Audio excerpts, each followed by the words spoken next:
Hey y'all, welcome to part two of our conversation with our amazing speaker on the Do the Change podcast. We're going to hop right back into the conversation. Don't forget to subscribe to our YouTube channel, Spotify page, and follow us on Instagram at Do the Change Podcast. Yeah. I mean, girl, well, one, I'll say like it's the way that you got into kind of going back towards the beginning a little bit, but the way that you got into UCSF is very interesting, right? Where it's like you said, but you know what? So I maybe it's just how my mind works. I feel like you probably came in it with the best attitude and in the sense of like you're not seeing the quote unquote glitz and glam that some people who like live and breathe or people who stay on top of like the best of the best of the best of the best, where you might come in there with like stars in your eyes, like, oh my God, I'm at UCSF, da, da, da. And you may act in a way that's not genuinely who you are because you're like starstruck of like, I'm here, which is a very fair assessment because I've been starstruck a couple times. But like, I feel like your energy coming in was more so of like, gave you a perspective to maybe see things for what they are versus like rose colored glasses of and I feel like it just seems like that team read your energy correctly of like, this girl is not like, oh, I don't want to be here. She's just more so like aware and doing what needs to be done and clearly doing a great job to then basically prep you to take someone else's position. But make sure also that you were equipped for that. It wasn't like, we're just gonna, upgrade Ashley, but really not kind of work her into like the workload or whatever it is. Or are you familiar with other projects that you would have needed to be familiar with? Whatever, I don't know, but it just sounds like they're preparing you for your next, which is cool. And then you stayed with them, which is awesome. And I think like just for folks just who are listening of that, sometimes like you can get in some really cool and some really positions that you wouldn't otherwise maybe have realized that position was opening up unless you kind of take a position where you're like, I don't know. And then you're in there and you're like, wait, hold on a minute. This position's open. This is the one for me. Yeah. So yeah, thank you so much for sharing that. And also just sharing like the work that you're currently doing, which is still like connected to community, which I appreciate. And that just seems to be like a life theme, maybe just from what I know about you, you're very connected to community in some way. Very much so. Yes. And I feel like that's one of my favorite things about you. Thank you. And so to follow up with that, are there any like passion projects you're involved in or have heard of or kind of stay kind of connected to in addition to the work that you're doing? Yeah, I would probably say staying abreast on what's going on. It's more so rooted in like advocacy work. I would say staying abreast on what's going on over at the shipyard. It's funny at the last kind of like assembly that they had over there, kind of like protesting some of the development. I seen my old high school teacher, which was super interesting. But I just think that I take such issue with the development of the shipyard for several reasons. And instead of kind of like taking issue with it, I've been just trying my best to be mindful of when they have like kind of like demonstrations. They have less, so they've been having less of them now that a majority of the development has like completed construction. But one thing that I find problematic is that one of the most polluted parcels in the Bayview was the parcel that was approved for subsidized housing or low income housing. Essentially, a lot of the land still has like radioactive material, but some of the most polluted parcels, one of the most polluted parcels of land was the land that was approved for subsidized housing. So that in itself is just problematic, right? We have this idea, we have this Superfund site situated in a predominantly Black neighborhood, and we have a solid portion of these homes were bought prior to the construction even being completed, right? So these are people that are from outside of the Bayview. These are non-residents who are that have no knowledge of the history of the land, who are kind of taking residence here. So that is something that I've kind of been staying abreast on. Yeah, it's kind of disheartening, but I think that the only way that you can kind of counteract that kind of feeling defeated is just by staying active and being vocal. Yeah, that's really all you can do. It sucks. And it's just like, that is like the textbook definition of environmental racism. One to kind of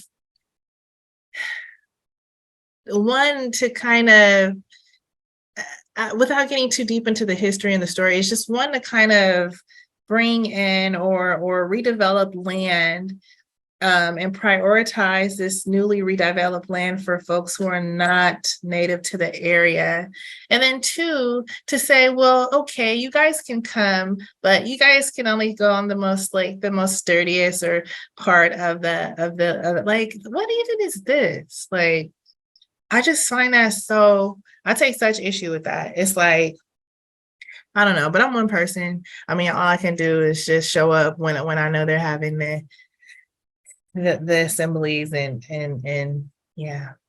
Yeah, but I also think that your voice as someone who grew up in that area, like, yes, it's one voice, but they're actively pushing your voice and other voices like yours, like outside of the area with like this, with what they're doing. I literally just found out from what you were sharing that they were developing in the shipyard, which is, like you said, like, to me, it really tricks me out, because it's redlining is what pushed communities into that area. And then on top of that, environmental racism with what the Navy did to that area of dumping toxic stuff and then lying about it. And then the government not correcting it. And then now you're having people re-gentrify the area that y'all push people into, that then further push them out. It's very trippy.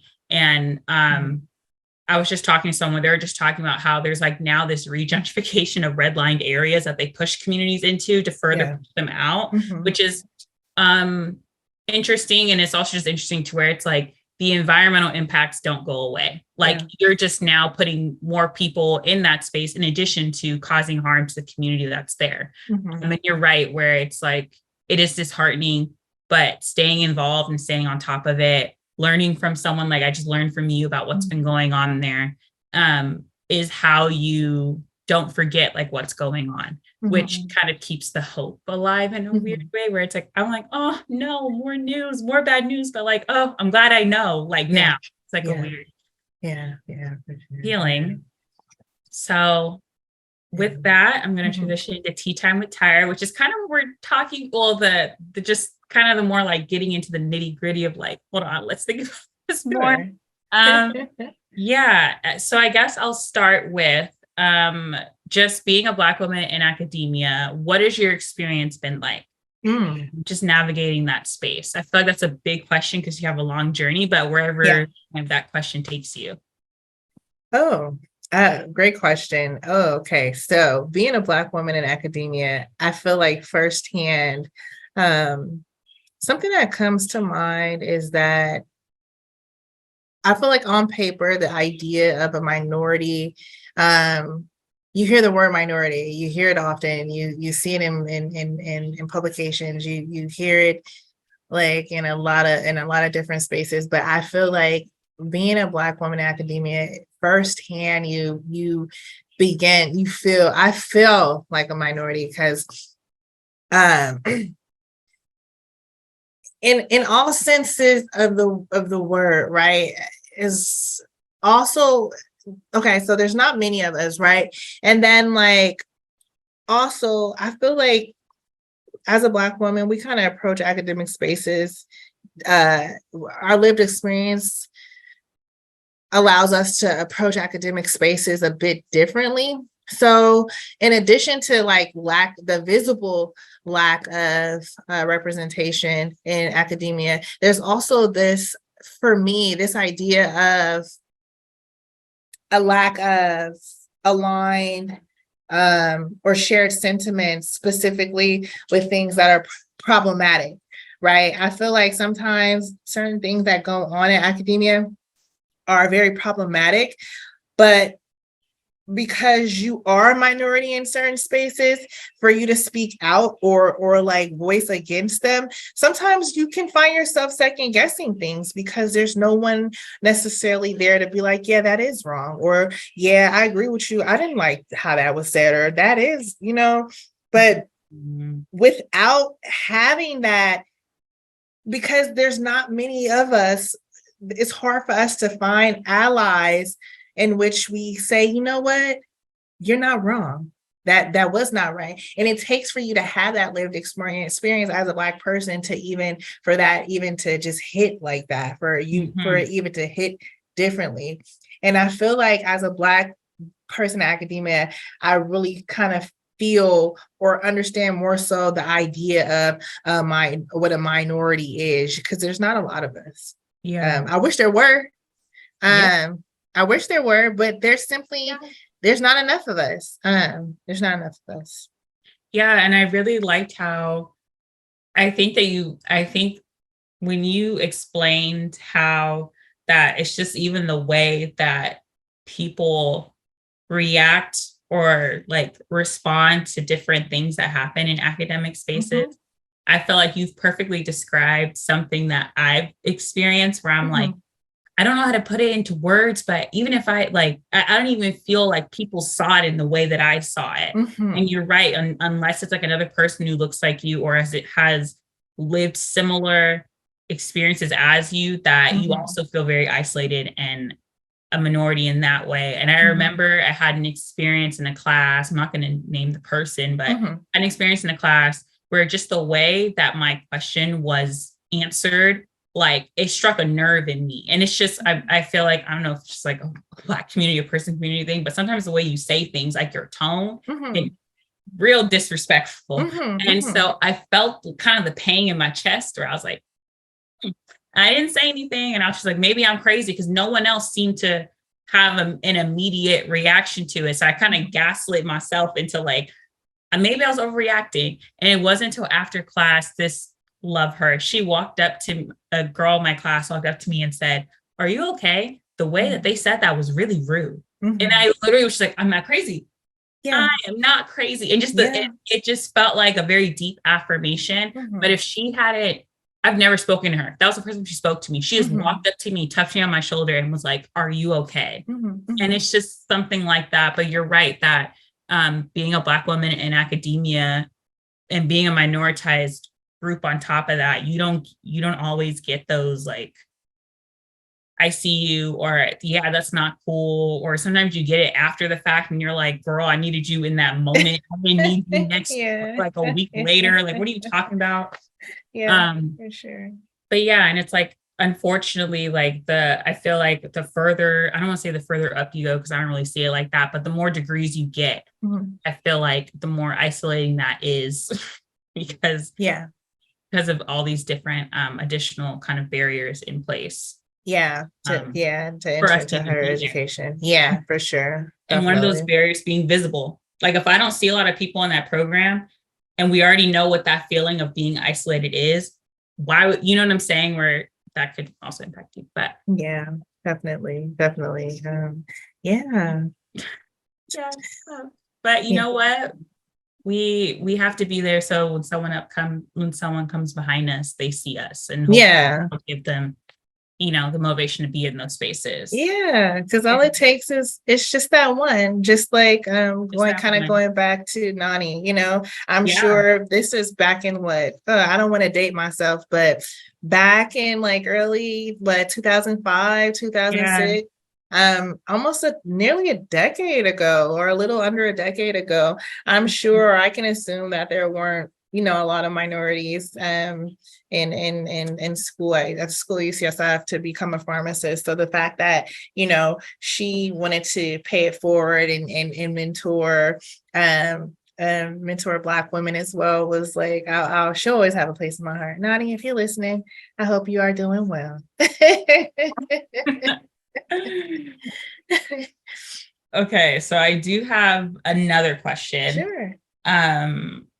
In your experience, what are some kind of performative actions you've seen, maybe in the medical field or even public health with addressing health disparities, since you have a really strong background in that?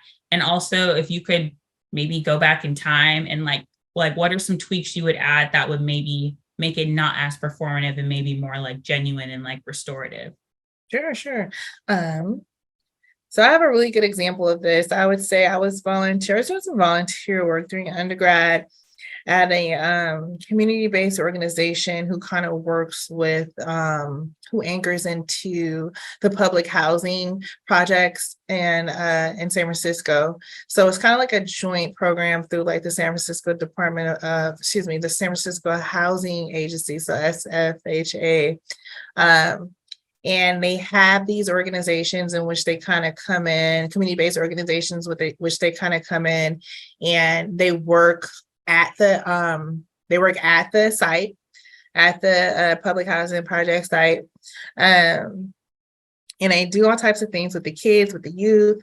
They do like programs with them, provide food, etc. There's really dope shit that they have, dope things that they have going for the kids. And the youth, because that's like the target audience is essentially like probably about 10 to 18. Okay. So firsthand, something that I've seen that was problematic is that while these organizations that they were kind of contracted to work through San Francisco Housing Authority to kind of come in and put on like these programs, these events for these for the youth. One thing that I did find that was happening was during events, folks would come in and they would get food. They would stay for like kind of like the giveaways for the gift cards, movie tickets, etc. And they would leave. They wouldn't stay for kind of like the curriculum piece or portion of it or the learning portion of it. And I kind of start finding this a little bit problematic because I'm like, dude, they have all these dope programs and events going on for folks, but like no one's like staying for that, get the meat and the bones of it. Because the way they were structured, they would do like curriculum based and then they do the fun. So they'll do kind of like a learning piece of it. And then they like bring out the food and then bring out like the prizes. Like you do a raffle, you can get a gift card, a movie ticket, a scooter, etc. And like folks would just come to get like the gifts and stuff. And I found out what the problem was. The problem was that these organizations were coming in and doing assessments of the community without the input of the community. So these were outside folks or organizations with people who had essentially no lived experience. And they were sitting down at a table and making plans and planning events and funneling money into things without the input of the community. And that's why the participation, we had the participation, or we seen the variance of participation that we did, was because this isn't necessarily what the folks wanted, right? Folk who wouldn't want the curriculum pieces weren't necessarily what the folks wanted. They weren't necessarily aligned with the interests of the residents. Yeah. Wow. Like I feel, I'm glad you said that, because I think sometimes when those things happen, folks will go, see, they didn't want it, see, or whatever. Instead of saying like, did we actually ask the community how they wanted or what curriculum they wanted to learn, or even attempt to tailor it towards what the community like needs at that moment or says that they need at that moment, rather than just going like, which is a very, I would say a more paternalistic view of, I know what's best for you. This is the curriculum you should want to learn. It's like someone maybe quote unquote should know something, but if they don't want to do it, guess what they're not going to do it. And that's what that community was showing through action of like, that like, this is cool and all, but this is not really, it's not drawing me in. It doesn't really seem like you thought of me in the conversation. And yeah, kudos to you for figuring that out. But some folks would literally just blame us. See, I knew the community didn't want this. It's like, no. Yeah, definitely. You're the problem. Definitely. Yeah, definitely. Yeah. You can't make decisions for any folk or group of people without active input, and I think that's kind of highlights the reason why deficit framing or deficit framing, that's why it's kind of problematic, because you go in with the assumption of a need. You think these people or this group or this community, you think they need something, so you try to provide it in a way that's just not aligned at all with reality. And I think that kind of was really a wake-up call too for like funding, for funders and kind of like folks involved in community work, because I feel oftentimes there's this idea of just like paper versus praxis, or like paper versus real life. On paper and like on a Google Doc and like, in invoices, everything checks off. Like, this looks good, we're going to do this, we're going to do that.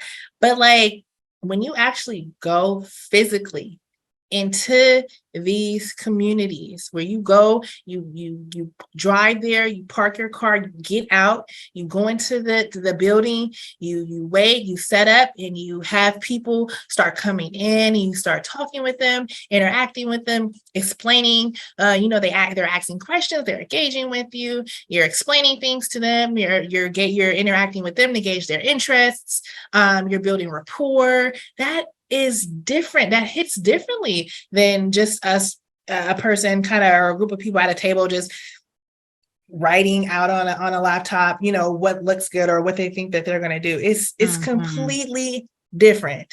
Right. Yeah. Right. And I think that should be, I feel like that should be kind of the quote unquote gold standard of how we interact with people and how you even build relationships with people. Like, I feel like I can't, like, I would hope like, like just connecting with someone in person is always going to be a lot stronger than like if I was texting somebody. Like, imagine, I can't even imagine some of my friendships if I just, I've never met them in person, but I've texted them all day and me and her are like this. Like, it could be possible, but there's something different to be in front of someone, reading someone's energy, and just being in community with someone in person. Obviously with COVID, we did have to go more digital. I'm not knocking that, but I'm just saying that like I'm actually just kind of expanding upon what you just said about how if you don't, like, what sounds good on paper, it does not always translate in person. And it really doesn't translate in person if you're not a member of said community of which you are writing about. It's just like another layer of like disconnect. Yeah, for sure. Yeah. So thank you for sharing that, because that's real. Yeah. So last question in this section, which is more like on mentorship, because you've discussed it, and you also sound like you have also worked on a lot of nonprofit organizations that provide those mentorship opportunities. So are there any mentorship programs or even professional organizations that you recommend to folks who are in the field of public health or particularly interested in some of the work that you're doing? Yeah, so I'll speak to one that I'm a little bit more well-versed with. It's the UCSF Center for Science, Education, and Outreach. So this is a department, or not a department, or like an organization within UCSF that works specifically with underserved youth. They actually go out into like to the community, to high schools for youth, minority youth who are interested in science. So they kind of work, they have a really dope team. I've actually interviewed for my capstone project. I actually interviewed with the head of the organization, and he kind of provided a really intricate overlay of the work that they do, and I think it's so dope. So they go out into the community, and they, if the organization or the program is open for teens or youth who are just interested in medicine, and they kind of mentor and provide provide leadership and guidance to kind of hone in on those skills, so that fire or that desire or that interest in medicine or the sciences is they kind of work to kind of how do you say that, like, grow it. They kind of work to grow it, and I think that that's really, really, really dope. I know there's another program. I'm not as familiar with it. I know it's called SF Build. It's like a internship or mentorship program through San Francisco State University for undergrad students who are interested in kind of research work. So I know that they collaborate with UCSF as well to kind of provide mentorship for undergraduate students who are interested in research, which I think is really dope. Yeah. Yeah. And I love how like those programs are also kind of at, I would maybe say like two kind of critical points in regards to like kind of stepping more into your passions and or finding new ones. And I love that there are like choosing those times in people's lives, or sometimes you just need, like, I wish I had someone in high school be like, girl, public health, that's your I would have saved so much time. Like, you know?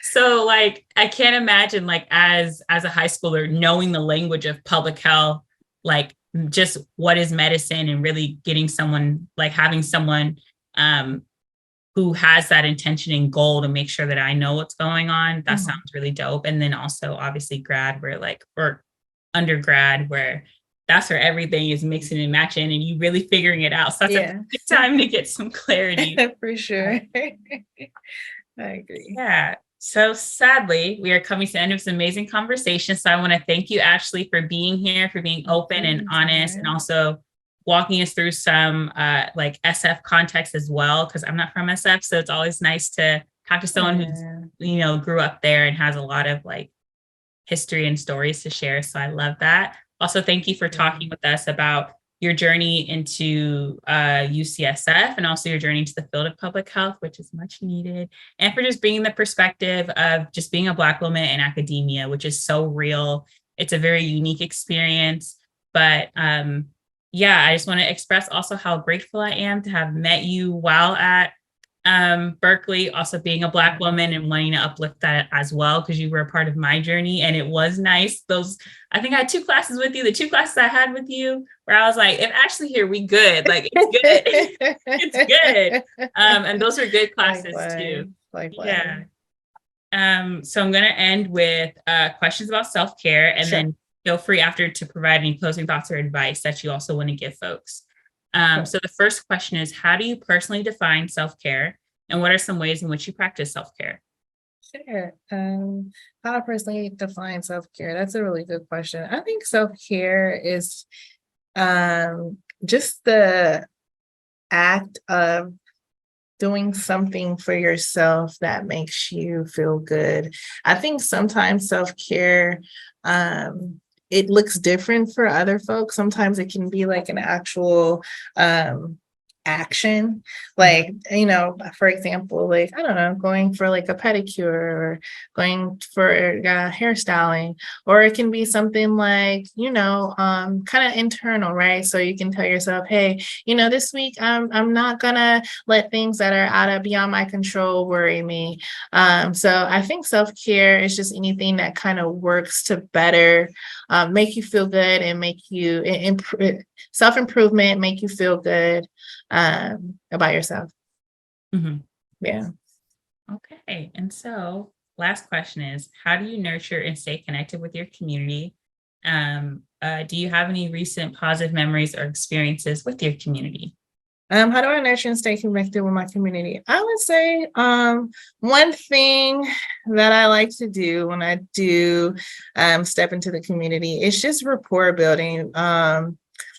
A lot of people know me based on like my family and like based on just like past generations. So I'd like to make sure that I establish like rapport when I go to a community, just uplifting people, always speaking, having a smile on my face, and also just staying abreast of what's going on. I think that being well informed is always a way to kind of stay on top of things, because when you I know it's a cliche, but when you know better, you do better, and you're able to make you're able to contribute, you're able to make better decisions, and you're able to help. Because, like, say for example, if I didn't stay atop or abreast of what was going on in the shipyard, right, or if I didn't know, I wouldn't be able to go to the protest. So right, or the right. assemblies that they have about what's going on. I wouldn't know about like the active or open lawsuits that they have going on. So just building rapport, staying abreast of what's going on, and just always finding a way to kind of smile through the ups, smile through the downs. Yeah. Yeah. Yeah. Well, thank you so much again for being here. And thank you so much to the listeners who tuned in. And yeah, guys, stay tuned for our next episode. Thank you so much. Thank you.